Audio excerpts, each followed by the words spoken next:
ओम भूर्भुवः स्वः तत्सवितुर्वरेण्यं भर्गो देवस्य धीमहि धियो यो नः प्रचोदयात्।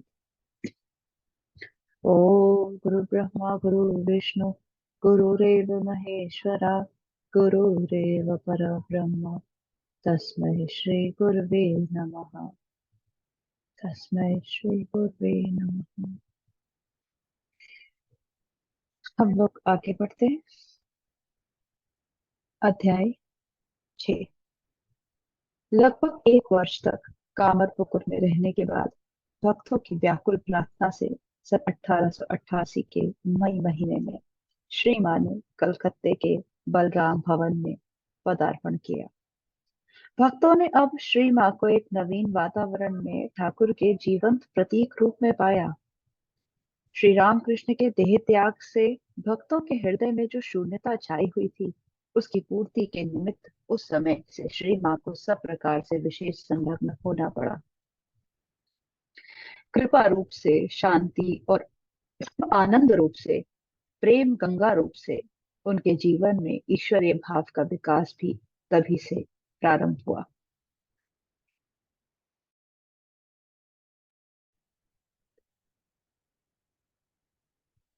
एक दिन श्री मां बलराम बाबू के घर की छत पर ध्यान करने बैठी। क्रमशः उनका मन समाधि की असीम देहातीत सत्ता में विचरण करता हुआ श्री रामकृष्ण में जा मिला।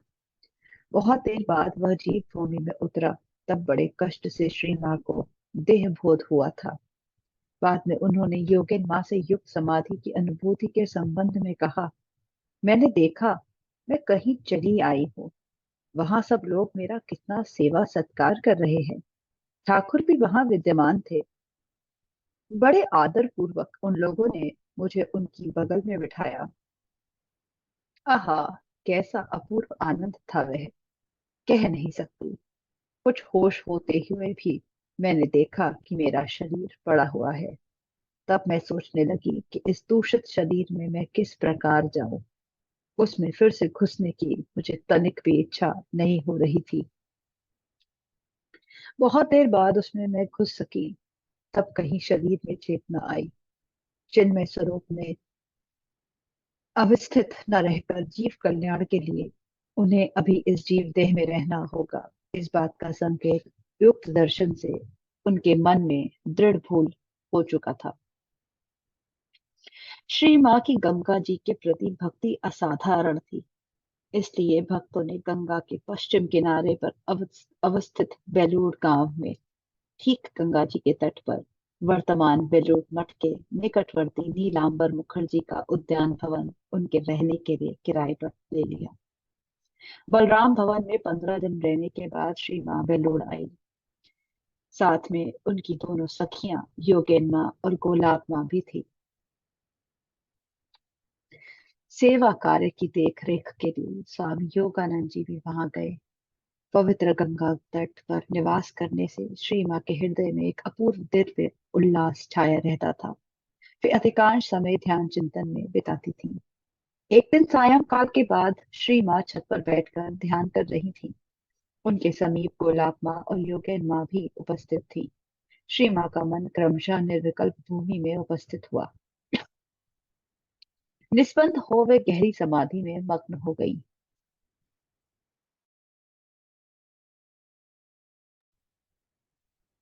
सहचरियों ने ध्यान भंग होने पर देखा कि श्री मां कमनीय प्रस्तर मूर्ति की भांति बैठी हुई हैं, मानो मूर्तिमती निस्तब्धता हो। वे उत्कंठित होकर श्री मां के समाधि भंग की प्रतीक्षा करने लगी। बहुत देर बाद अर्धबाह्य दशा में उतरकर श्री मां कहने लगी, अरे योगेन, मेरे हाथ कहाँ हैं, पैर कहाँ हैं? तब भी देह ज्ञात ज्ञान लौटता नहीं था। उनके हाथ पैर को दबाते हुए सहचरियों ने कहा, ये रहे हाथ, ये रहे पैर। उस दिन उन्हें देह बोध होते बहुत समय लग गया, तथा कई दिन तक इस भाव का आवेश उनमें बना रहा। इस प्रकार आत्मानंद की विश्रांति में मग्न रहकर श्री मां लगभग 6 महीने बेलूर में रही। इस स्थल को युग युगांतर के लिए महातीर्थ में परिणत करने के निमित्त श्री मां ने वहां पर कठिन तपश्चर्या की थी अथवा नहीं, ये कौन कह सकता है। प्रसंग वक्त एक दिन बेलूर जीवन की चर्चा करते हुए श्री मां ने कहा था, आहा, मैं बेलूर में कितने आनंद में थी। जगह भी कितनी शांत है, हर समय ध्यान लगा ही रहता था। तो यहाँ पर बेलूर मठ है, बेलूर स्थान पर गंगा जी के तट पर, उसी के जहाँ पर ठाकुर का मठ है, उसी से लगभग लगा ही हुआ मान लीजिए, वहीं पर माँ का मठ भी है। मतलब उसको शक्तिपीठ या शारदा पीठ कहते हैं। और जो माँ का मठ है वो जो मठ के नाम से है वो दक्षिणेश्वर की तरफ है, गंगा के उस तरफ। तो वो प्रॉपर मठ है माँ का, और बहुत बड़ा मठ है। मतलब हम पहली बार अभी जब लास्ट गए थे तो पहली बार जाके आए, और बहुत ही सुंदर, बहुत ही दिव्य है वो माँ का मठ की। जैसा एकदम ठाकुर का मठ है, बिल्कुल कह सकते हैं हूबहू वातावरण से, जगह से, बनावट से, हर तरह से, एनर्जी से, बहुत बहुत ही दिव्य, बहुत ही सुंदर। और जो ठाकुर का मठ है उससे एकदम लगा हुआ ही शारदा पीठ है। और बहुत ही सुंदर शारदा पीठ की तो आनंद ही अलग है, बहुत ही सुंदर है। कभी समय मिलेगा और गुरुदेव ने, ठाकुर ने व्यवस्था करी तो क्या पता अपन सब चले। उस समय बेलूर में श्री माँ को जो समाधि लगती थी, उसकी गहराई और अनुभूति बहुत ही गुरुत्वपूर्ण है। उन समाधियों के साथ उनके जीवन का कितना घनिष्ठ संबंध था, इसका संकेत उनके कथन से स्पष्ट है। बाद में किसी सन्यासी संतान से उन्होंने ये संबंध में कहा था, उस समय बेलूर में रहते हुए लाल, नीला आदि विभिन्न रंगों की ज्योतियों में मन लीन हो जाता था, और 2-4 दिन इस प्रकार रहने पर शरीर नहीं रहता था। मन में यह जिज्ञासा होना स्वाभाविक है कि जो अप्रेमया, अगम्य, अपार, महाशक्ति रूपिणी हैं, उनके लिए इतने साधन भजन की क्या आवश्यकता है। ठीक इसी प्रकार का विचार लेकर किसी ब्रह्मचारी संतान ने श्री माँ से एक बार पूछा था, माँ, तपस्या की क्या आवश्यकता है। मृदु मधुर हास्य से श्री माँ ने उत्तर दिया, तपस्या आवश्यक है। पार्वती ने भी शिव के लिए तपस्या की थी। ये सब जो करती हूँ वह लोगों के लिए है। बुद्ध देव का जीवन इतिहास अतुग्रह साधनाओं से परिपूर्ण है। श्री रामकृष्ण ने भी कितनी ही साधनाएं की। वे कहते, मैं सांचा बना गया, अब तुम लोग उसमें ढालकर अपना जीवन गढ़ लो। मैं सांचा बना गया, अब तुम लोग उसमें अपना जीवन गढ़ लो। यह तो श्री रामकृष्ण देव के जीवन को आदर्श बनाकर आध्यात्मिक जीवन निर्माण का निर्देश था। श्री शारदा देवी ने भी आजीवन कठोर साधनाएं की। उनकी साधनाओं के विषय में जहां तक पता चला, उससे केवल उनकी गहराई और आंतरिकता का संकेत मिलता है। संतान ने पुनः प्रश्न किया, आपके लिए इतना सब करने की क्या आवश्यकता। अब की बार उसके रहस्य को किंचित प्रकट करते हुए श्री मां ने उत्तर दिया, बेटा, तुम लोगों के लिए लड़के क्या इतना कर सकते हैं, इसलिए करना पड़ता है। माँ की करुणा से संतान का हृदय भर उठा। अब वो संतानों के लिए माँ को छोड़कर भला और कौन करेगा। माँ का ही तो दायित्व है। सारी चिंता और उत्कंठा उसी को होती है। माँ बनना क्या सहज बात है। कितनी सुंदर है माँ यहाँ पर क्या कह रही है, कि माँ की करुणा से संतान का हृदय भर उठा, और अबोध संतानों के लिए माँ को छोड़कर भला और कौन करेगा। माँ का ही तो ये दायित्व है। सारी उत्कंठा और चिंता उसी को होती है। माँ बनना क्या सहज बात है। बेलूर में अखंड दिव्यानंद में समय व्यतीत करने के बाद श्री मां ने अपने हृदय में जगन्नाथ जी का प्रबल आकर्षण अनुभव किया। भक्तों के प्रयत्न से उनके जगन्नाथपुरी जाने की व्यवस्था हो गई। स्वामी ब्रह्मानंद, योगानंद और शारदानंद आदि सन्यासियों के साथ श्री मां कलकत्ते से पूरी रवाना हुई। उस समय रेल लाइन नहीं बनी थी, अतः चांदवाली तक जहाज से जाकर वहां से स्टीमर द्वारा वे लोग कटक पहुंचे। बाकी का रास्ता बैलगाड़ी से तय करना पड़ा। प्रातःकाल पूरी पहुंचते ही सर्वप्रथम श्री मां सबके साथ जगन्नाथ के दर्शन करने गईं। देव दर्शन के लिए शुभाशुभ मुहूर्त का विचार हमारे शास्त्रों में किया गया है। अशुभ मुहूर्त में देव दर्शन निषेध है। श्री माँ जिस दिन पहुंची उसके दूसरे दिन से ही अशुभ मुहूर्त पड़ने वाला था। अतः उस दिन यदि देव दर्शन न होता तो उन्हें एक विचित्र परिस्थिति का सामना करना पड़ता।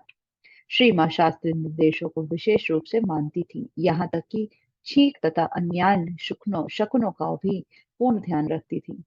श्री रामकृष्ण देव किसी भी वस्तु को नष्ट भ्रष्ट करने के निमित्त आविर्भूत नहीं हुए थे। उनका आविर्भाव तो परिपूर्णता, संपादन तथा सभी की शक्ति संचार करने के लिए हुआ था। पुरी में श्री माँ महिला भक्तों के साथ बलराम बाबू के क्षेत्रवासी मकान में ठहरी थी। त्यागी शिष्यों के रहने की व्यवस्था अन्यत्र हुई थी। श्री माँ प्रायः प्रतिदिन पैदल श्री जगन्नाथ के दर्शन करने जाती। श्री गोविंद श्रृंगारी पांडा द्वारा बाल्की पालकी से जाने का प्रस्ताव किए जाने पर श्री माँ ने कहा था, नहीं गोविंद, तुम मेरे आगे आगे रास्ता दिखाते चलना। मैं दीन दीन कंगालिनी की भांति तुम्हारे पीछे पीछे जगन्नाथ दर्शन को चलूंगी। मंदिर में भावाविष्ट हो उन्होंने देखा कि श्री जगन्नाथ मानो पुरुष सिंह के रूप में रत्न वेदी पर विराजमान है और वे स्वयं दासी बनकर उनकी चरण सेवा कर रहे हैं। श्री रामकृष्ण अपने जीवन काल में कभी जगन्नाथ दर्शन के लिए नहीं गए थे। इसलिए एक दिन श्री माँ उनके चित्र को अपने आंचल में छिपाकर मंदिर में ले गईं और उन्हें जगन्नाथ दर्शन कराया। श्री माँ का यह विश्वास था कि छाया काया समान है। श्री राम के चित्र में वे उनका चिन्मय प्रकाश देखती थी। पूरे में पुरी में श्री माँ बहुधा भाव में तन्मय रहती थी।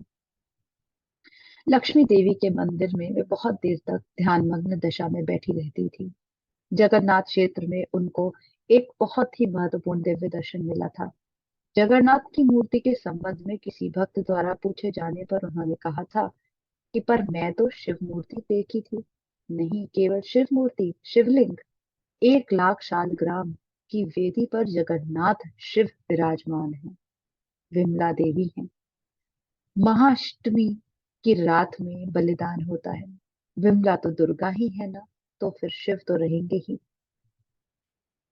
विभिन्न दर्शनों और नाना प्रकार के भावानंद की प्रशांति में श्री माँ ने 2 महीने के कुछ अधिक समय तक पुरी में निवास किया। श्री रामकृष्ण के साथ उनका सब नित्य संबंध स्थापित हो चुका था।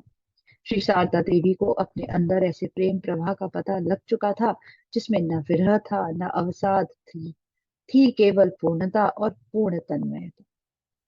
मन्नाथ अपने नाथ अब हो गए थे जगन्नाथ।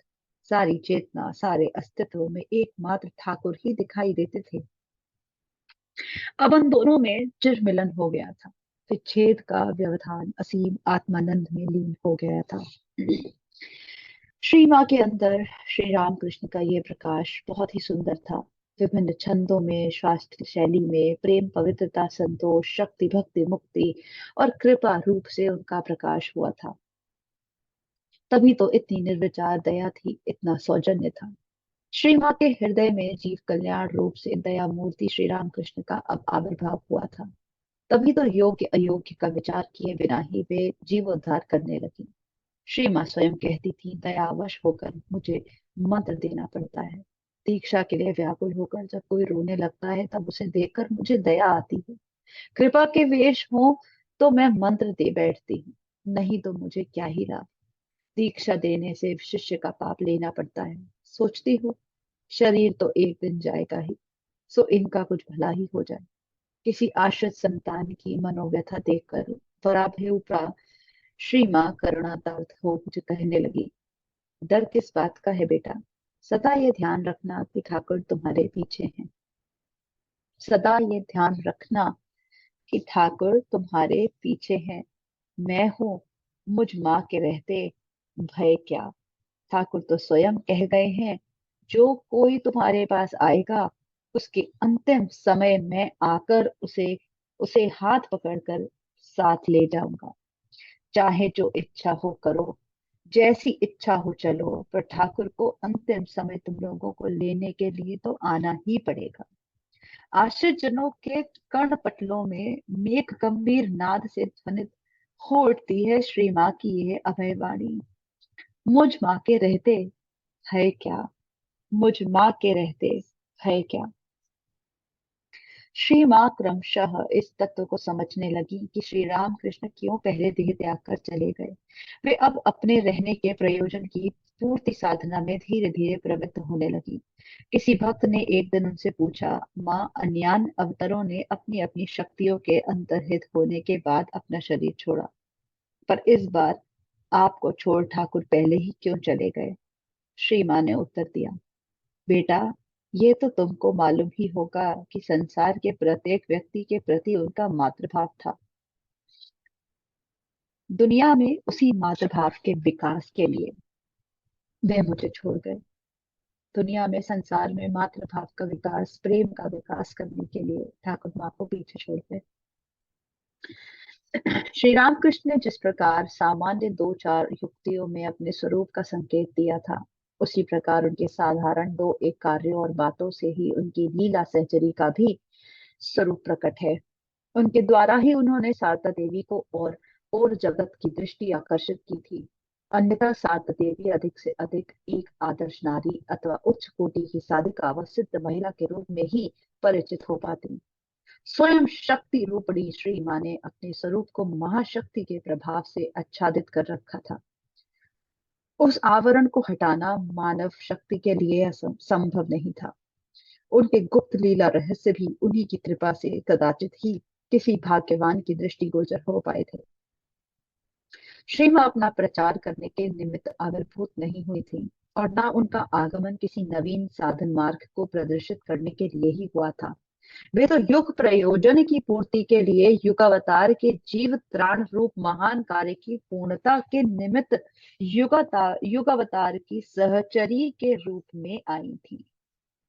कितनी सुंदर बात यहाँ है कि माँ कोई नवीन साधना मार्ग प्रदर्शित करने या किसी चीज को का प्रचार करने के लिए आविर्भूत नहीं हुई।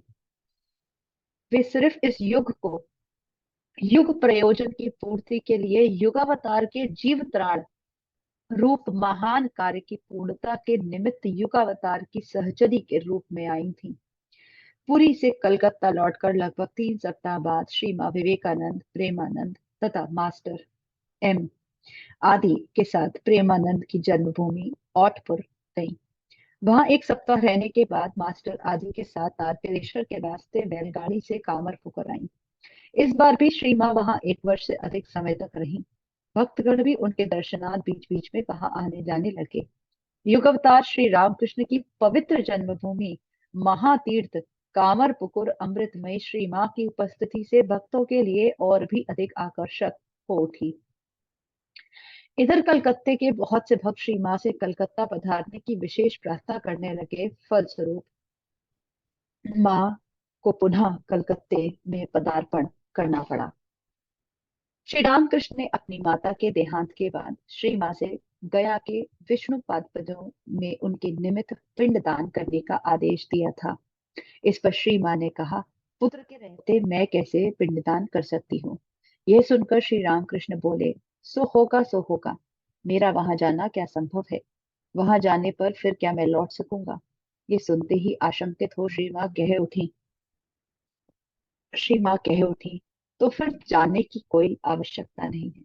श्री रामकृष्ण के युक्त आदेश के स्मरण कर श्री माँ ने गया धाम जाने का निश्चय किया। बूढ़े गोपाल स्वामी अद्वैतानंद के साथ मार्च 25वीं तारीख को गया पहुंचकर उन्होंने श्री रामकृष्ण की दिव्यांगता मां के निमित्त पिंडदान आदि कृत्य संपन्न किए। विष्णु गया से श्री मां बुद्ध गया के दर्शन करने भी गई थी।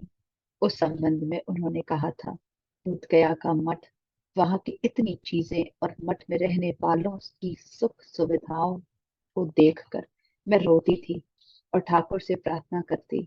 ये वही संदर्भ यहाँ पर आ रहा है जो ऑडियो में ठाकुर ने रिकॉर्ड करके भिजवाया था जब हम एक पुस्तक पढ़ रहे थे, विवेकानंद जी की बोध गया यात्रा।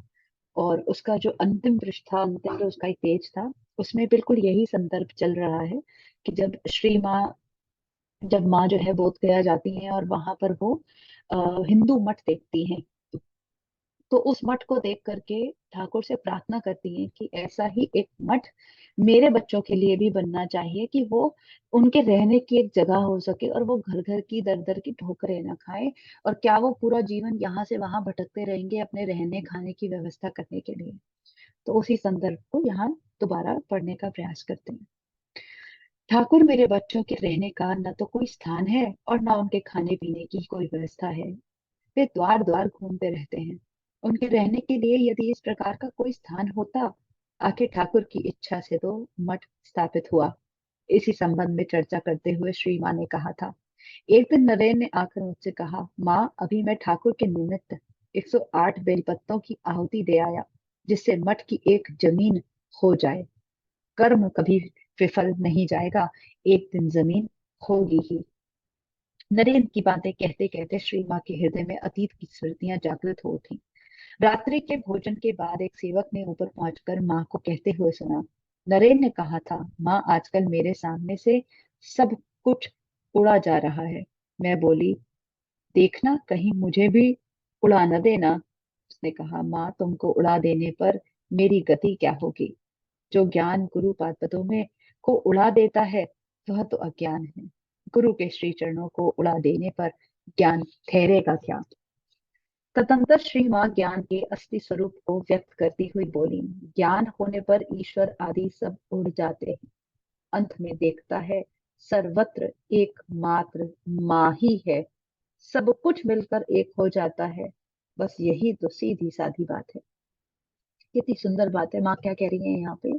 तदंतर श्री माँ ज्ञान के असली स्वरूप को व्यक्त करती हुई बोली, ज्ञान होने पर ईश्वर आदि सब उड़ जाते हैं।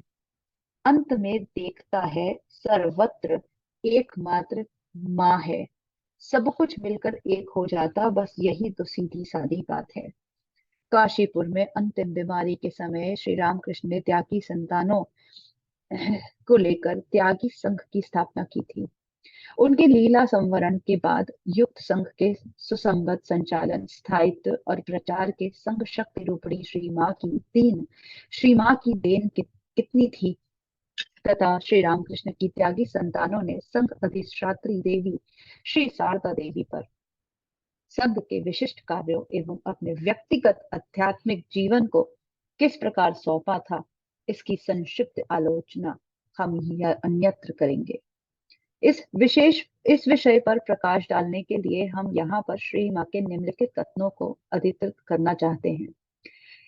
इनसे यह भी विदित हो सकेगा कि संघ की नींव डालते समय उनकी इच्छा शक्ति का उस पर कितना प्रभाव पड़ा था। जहां तक हमारी धारणा है, श्री माँ कुआलपाड़ा आश्रम के अध्यक्ष से प्रसंगवश कह रही थी, अरे यह तुम क्या कर रहे हो। प्रेम ही तो हम लोगों की असली वस्तु है। प्रेम से ही तो ठाकुर का सारा परिवार संघ बना है।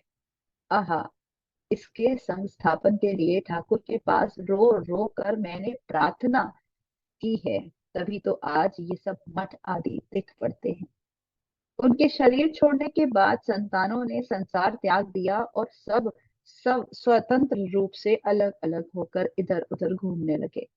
मेरे मन में इससे बहुत ही दुख हुआ। तब मैं उनसे प्रार्थना करने लगी, ठाकुर तुम आए और कुछ लोगों को लेकर लीला करके आनंद मनाकर चल दिए, तो क्या उसके साथ ही साथ सब कुछ खत्म हो गया। अगर ऐसा ही था तो फिर इतना कष्ट उठाकर तुम्हारे आने की क्या ही जरूरत थी।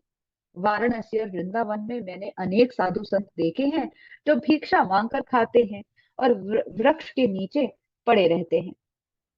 ऐसे साधुओं की कमी नहीं। तुम्हारे नाम से घर द्वार त्याग कर मेरी संतानें मुट्ठी भर अन्न के लिए दर दर घूमती रहे, मैं ये नहीं देख सकती। मेरी बस यही प्रार्थना है कि जो कोई भी तुम्हारा नाम लेकर निकले उसके लिए मोटे अन्न वस्त्र का अभाव न हो। तुमको और तुम्हारे भाव व उपदेशों को लेकर वे एक साथ रहे, जिससे संसार संतप्त जीव उनके पास आकर उनसे तुम्हारी बातें सुनकर शांति पा सके। इसीलिए तो तुम्हारा आगमन हुआ था। उन्हें इस प्रकार घूमते हुए देखकर मेरे प्राण व्याकुल हो जाते हैं। उसके बाद ही से धीरे धीरे नरेन ने ये सब किया। कितनी सुंदर भाव है ये। माँ ठाकुर से यहाँ क्या कह रही है कि क्या इसलिए तुम्हारा आगमन हुआ था, और इस तरह के जो साधु हैं जो अपना घर द्वार छोड़ देते हैं और अन्न के लिए इधर उधर भटकते रहते हैं, घूमते रहते हैं और पेड़ के नीचे कहीं भी सो जाते हैं, तो ऐसे साधुओं की तो कोई कमी नहीं थी। तो तुम्हारे नाम से घर द्वार त्याग कर जो मेरी संतानें मुट्ठी भर अन्न के लिए दर दर घूमेंगी, मैं ये नहीं देख सकती। मेरी बस यही प्रार्थना है कि जो कोई भी तुम्हारा नाम लेकर निकले, उसके लिए मोटे अन्न वस्त्र का अभाव न हो। तुमको और तुम्हारे भाव व उपदेशों को लेकर वे एक साथ रहें, और जिससे संसार संतप्त जीव उनके पास आकर उनसे तुम्हारी बातें सुनकर शांति पा सके। इसलिए तो तुम्हारा आगमन हुआ था। बरहानगर के एक टूटे फूटे भूते हैं मकान में श्री रामकृष्ण की त्यागी संतानों ने सिर टिकाने का स्थान पाया था। भोजन आदि का कोई प्रबंध नहीं था। कठोर साधना की पराकाष्ठा थी। श्री माँ की युक्त प्रार्थना के बाद से क्रमशः सब और परिस्थितियों का बदलना प्रारंभ हुआ। वरहानगर मठ में संतानों के कठोर साधना की चर्चा करती हुई एक दिन श्री माँ बोली, ठाकुर की संतानों ने सब कुछ भली भांति परीक्षा करके देखा है, तभी तो उन्हें स्वीकार किया है। जब वे लोग वराहनगर में रहते थे, उस समय निरंजन आदि कितने ही दिन आधा पेट खाकर जब ध्यान में डूबे रहते थे। एक दिन सबों ने निश्चय किया, अच्छा देखें उनका नाम लेकर पड़े रहने से भोजन मिलता है या नहीं। भिक्षा में न जाने का संकल्प कर चद्दर ओढ़ सब कोई ध्यान करने लगे। सारा दिन बीत गया। रात जब अधिक हो गई, उस समय उन्होंने सुना कि कोई दरवाजा खटखटा रहा है। पहले नरेन उठा, बोला दरवाजा खोलकर देख तो कौन है। सबसे पहले ये देखना कि उसके हाथों में कुछ है या नहीं। आहा, दरवाजा खोलते ही देखा गया कि लाला बाबू के मंदिर से, गंगा जी के तटवर्ती श्री गोपाल के मंदिर से सुंदर भोजन सामग्रियां लेकर एक व्यक्ति आया हुआ है। देखते ही खुशी का ठिकाना न रहा। ठाकुर की दया का पता चल गया। उसी समय उठकर सबने ठाकुर को भोग लगाया और उतनी रात को आनंद से प्रसाद पाया। इस तरह और भी कई बार हुआ था।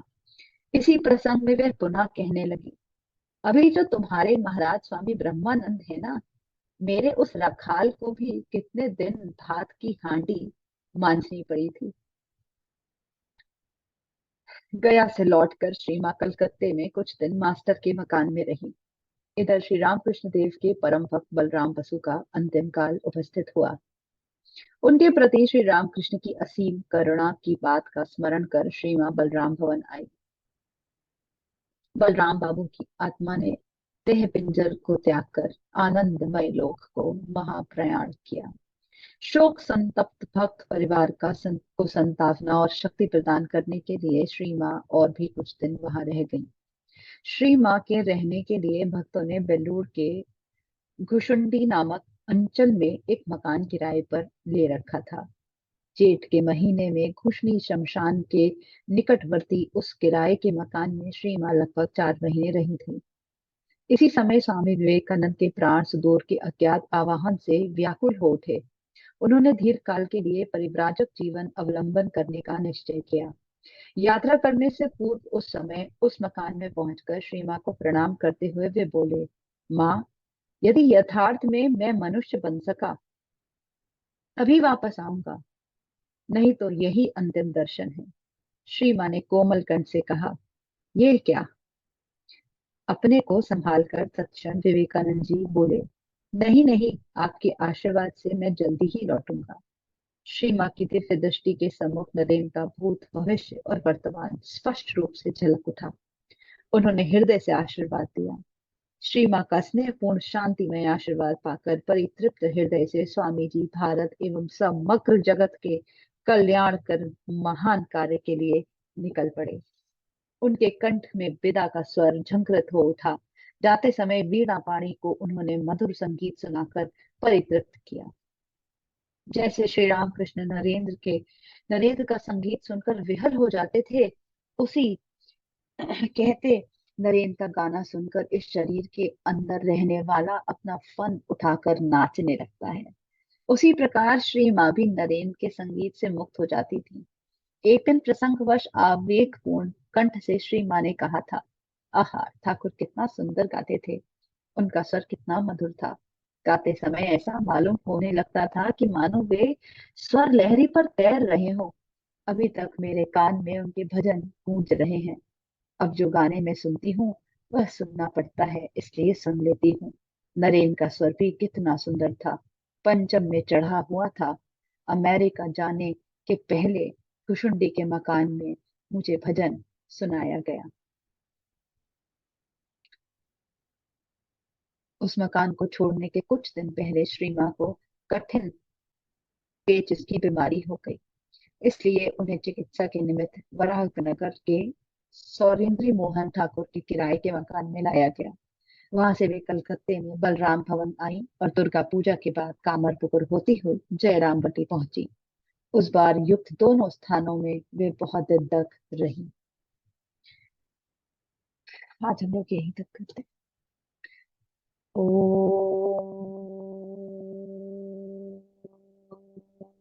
द्यो शांति अंतरिक्ष ओम शांति पृथ्वी शांतिरापः शांति रोषधयः शांति वनस्पतयः शांति विश्वे देवा शांति ब्रह्म शांति सर्वगुण शांतिरेव शांति सामा शांतिरेधि। ओम शांति शांति शांति सर्वारिष्ट सुशांतिर्भवतु। सभी को सादर प्रणाम।